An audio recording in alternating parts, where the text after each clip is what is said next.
നമസ്കാരം. അമേരിക്ക കേവലം toilet tissue പോലെ ഉപയോഗിച്ച് വലിച്ചെറിഞ്ഞു എന്ന് പാകിസ്ഥാൻ ദീനരോധനം മുഴക്കുന്ന വേളയിൽ ഇനി രക്ഷയ്ക്ക് ആര് എന്നോർത്ത് കുടിവെള്ളം പോലും മുട്ടി നെട്ടോട്ടമോടുന്ന വേളയിൽ ഇന്ത്യ പാകിസ്ഥാനെ മുൾമുനയിൽ നിർത്തിക്കൊണ്ട് അടുത്ത നീക്കത്തിന് തയ്യാറെടുത്തു കഴിഞ്ഞു. റഷ്യയെ കൂടെ നിർത്തിക്കൊണ്ട് ഇന്ത്യക്കെതിരെ പണി തുടങ്ങാമെന്ന് കരുതിയ നേരത്താണ് കൃത്യമായി റഷ്യയെ വീണ്ടും ചേർത്ത് നിർത്തിക്കൊണ്ട് നിർണായക നീക്കത്തിലേക്ക് ഇന്ത്യ കടന്നത്. ഓപ്പറേഷൻ സിന്ധൂറിലടക്കം നിർണായക പങ്കുവഹിച്ച ഇന്ത്യൻ വ്യോമസേനയുടെ S-400 വ്യോമ പ്രതിരോധ സംവിധാനം ശക്തിപ്പെടുത്തുന്നതിന്റെ ഭാഗമായി റഷ്യയിൽ നിന്ന് മിസൈലുകൾ വാങ്ങാൻ ഇന്ത്യ തയ്യാറെടുത്തു കഴിഞ്ഞു.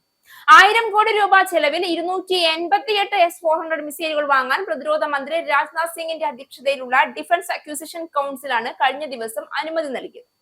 വ്യോമ പ്രതിരോധ സംവിധാനം ശക്തിപ്പെടുത്തുന്നതിന്റെ ഭാഗമായാണ് നീക്കം. ഫാസ്റ്റ് ട്രാക്ക് നടപടിക്രമം വഴിയാണ് ഇടപാട് നടക്കുക. 120 ഹ്രസ്വദൂര മിസൈലുകളും 168 ദീർഘദൂര മിസൈലുകളും വാങ്ങുന്നതിനാണ് DSC അനുമതി നൽകിയിരിക്കുന്നത്. സിന്ദൂർ ഓപ്പറേഷനിലും പിന്നീട് 4 ദിവസത്തോളം പാകിസ്ഥാനുമായി നീണ്ടുനിന്ന സംഘർഷത്തിലും ഇന്ത്യൻ വ്യോമസേനയ്ക്ക് നിർണായകമായത് S-400ന്റെ സാന്നിധ്യമായി. ഇന്ത്യ പാക് സംഘർഷത്തിനിടെ 6ഓളം പാകിസ്ഥാൻ യുദ്ധവിമാനങ്ങളും ഒരു ചാരവിമാനവും സേന തകർത്തത് S-400 ഉപയോഗിച്ചായിരുന്നു. പാകിസ്ഥാനുള്ളിൽ 300 കിലോമീറ്റർ അകലെയാണ് പാക് വിമാനങ്ങളെ ഇന്ത്യ പ്രതിരോധിച്ചത്. ഇന്ത്യയുടെ വ്യോമ പ്രതിരോധ തന്ത്രത്തിലെ ഗെയിം ചേഞ്ചർ എന്നാണ് S-400നെ വ്യോമസേന അന്ന് വിശേഷിപ്പിച്ചത്. ഇതോടെയാണ് ഈ വ്യോമ പ്രതിരോധ സംവിധാനം ശക്തിപ്പെടുത്താൻ സർക്കാർ തീരുമാനിച്ചത്. നിലവിൽ കരാർ ഒപ്പിട്ട 2 S-400 മിസൈലുകൾ കൂടി ഈ വർഷം ജൂണിലും നവംബറിലുമായി ഇന്ത്യക്ക് ലഭിക്കും. ഓപ്പറേഷൻ സിന്ദൂറിന്റെ സമയത്ത് പാകിസ്ഥാന്റെ അവാക്സ് വിമാനത്തെ 300 കിലോമീറ്റർ ദൂരെ നിന്ന് S-400 സംവിധാനം വെടിവെച്ചിട്ടിരുന്നു. ഇന്ത്യ വാങ്ങിയ S-400 സംവിധാനങ്ങൾക്ക് സുദർശൻ ചക്ര എന്നാണ് നൽകിയിരിക്കുന്ന പേര്. ഓപ്പറേഷൻ സിന്ദൂറിലടക്കം നിർണായക പങ്കുവഹിച്ച ഇന്ത്യൻ വ്യോമ പ്രതിരോധ സംവിധാനത്തെ കൂടുതൽ ശക്തിപ്പെടുത്താനുള്ള പുതിയ നീക്കം ദേശീയ സുരക്ഷാ രംഗത്ത് ഇന്ത്യ കൈവരിച്ച ആത്മവിശ്വാസത്തിന്റെ പുതിയ തെളിവാണ്. ഈ നീക്കം വെറും ആയുധം വാങ്ങൽ കരാർ മാത്രമല്ല, ഇന്ത്യയുടെ അതിർത്തി സുരക്ഷയെ പുത്തൻ തലത്തിലേക്ക് ഉയർത്തുന്ന തന്ത്രപരമായ പ്രഖ്യാപനമാണ്.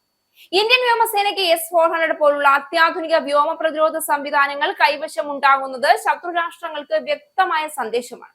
ഇന്ത്യയുടെ ആകാശ പരിധി ലംഘിക്കാൻ ശ്രമിക്കുന്നവർക്ക് ഒരിക്കലും സുരക്ഷിതത്വം ഉണ്ടാകില്ല എന്ന സന്ദേശം. ഇത് ശത്രുവിന്റെ ഫൈറ്റർ ജെറ്റുകളെയും ഡ്രോണുകളെയും മിസൈലുകളെയും 100 കണക്കിന് കിലോമീറ്റർ അകലത്തിൽ നിന്ന് തന്നെ കണ്ടെത്തി നിഷ്ക്രിയമാക്കാൻ കഴിയുന്ന ശേഷി ഇന്ത്യയുടെ പ്രതിരോധ വലയം കൂടുതൽ ദൃഢമാക്കുന്നു. ഈ കരാർ റഷ്യയുമായി തുടരുന്ന പ്രതിരോധ സഹകരണത്തിന്റെ ശക്തമായ ഉദാഹരണം കൂടിയാണ്.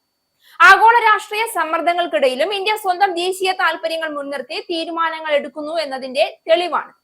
സ്വയംഭരണ പ്രതിരോധ നയമാണ് ഇന്ത്യയുടെ ശക്തി. ലോകരാഷ്ട്രീയത്തിൽ മാറ്റങ്ങൾ വന്നാലും ഇന്ത്യയുടെ സുരക്ഷാ കാഴ്ചപ്പാട് വ്യക്തവും ഉറച്ചതുമാണ്.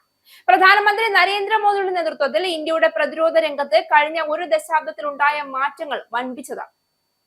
അതിർത്തി സുരക്ഷ, ഭീകരവിരുദ്ധ പ്രവർത്തനങ്ങൾ, സാങ്കേതിക നവീകരണം, പ്രതിരോധ നിർമ്മാണത്തിലെ സ്വയം പര്യാപ്തത എല്ലാം ചേർന്നപ്പോൾ ഇന്ത്യയുടെ സൈനിക ശക്തി ഗണ്യമായി ഉയർന്നു. S-400 വാങ്ങൽ തീരുമാനം അതിന്റെ തുടർച്ചയാണ്. ശക്തമായ ഇന്ത്യ എന്ന ആശയം വാക്കുകളിൽ മാത്രം ഒതുങ്ങാതെ പ്രവർത്തനങ്ങളിൽ പ്രതിഫലിക്കുന്നതാണ് ഇന്നത്തെ യാഥാർത്ഥ്യം. ഇതിന്റെ പശ്ചാത്തലത്തിൽ പാകിസ്ഥാന്റെ നിലപാട് ശ്രദ്ധേയമാണ്. വർഷങ്ങളായ അതിർത്തിയിലെ അട്ടിമറികൾക്കും ഭീകര സംഘടനകൾക്ക് അഭയം നൽകുന്നത് മൂലവും സ്വന്തം വിശ്വാസ്യത തകർന്ന അല്ലെങ്കിൽ തകർത്ത ഒരു രാഷ്ട്രമാണ്. ഇന്ത്യയുടെ സുരക്ഷാ ശക്തി വർദ്ധിക്കുന്നത് അവർക്കൊരു അസ്വസ്ഥതയായേക്കാം. എന്നാൽ സ്വതന്ത്ര രാജ്യമായി ഇന്ത്യക്ക് സ്വന്തം ജനങ്ങളെ സംരക്ഷിക്കാൻ വേണ്ട എല്ലാ നടപടികളും സ്വീകരിക്കാനുള്ള അവകാശമുണ്ട്. അതിനെ ആരും ചോദ്യം ചെയ്യാനാകില്ല. സാങ്കേതികമായി മുന്നേറിയ വ്യോമ പ്രതിരോധ സംവിധാനം ഇന്ത്യയുടെ പ്രതിരോധ തന്ത്രത്തിൽ ഗുണപരമായ മാറ്റം സൃഷ്ടിക്കുന്നു.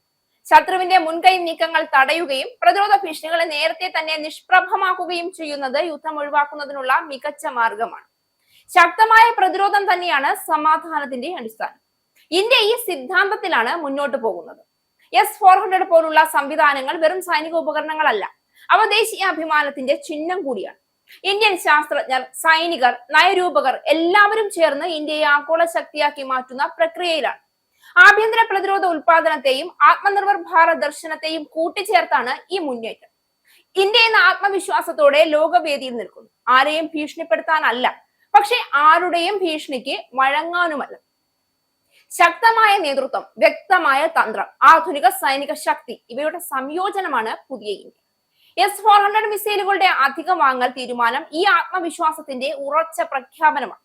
രാജ്യസുരക്ഷയിൽ വിട്ടുവീഴ്ചയില്ല എന്ന സന്ദേശം വീണ്ടും ഉറപ്പിക്കുന്ന ഈ നീക്കം ചരിത്രത്തിൽ നിർണായകമായ ഒരു അധ്യായമായി രേഖപ്പെടുത്തപ്പെടും. ശക്തമായ ഇന്ത്യ, സുരക്ഷിതമായ ഇന്ത്യ, അതാണിപ്പോൾ യാഥാർത്ഥ്യം.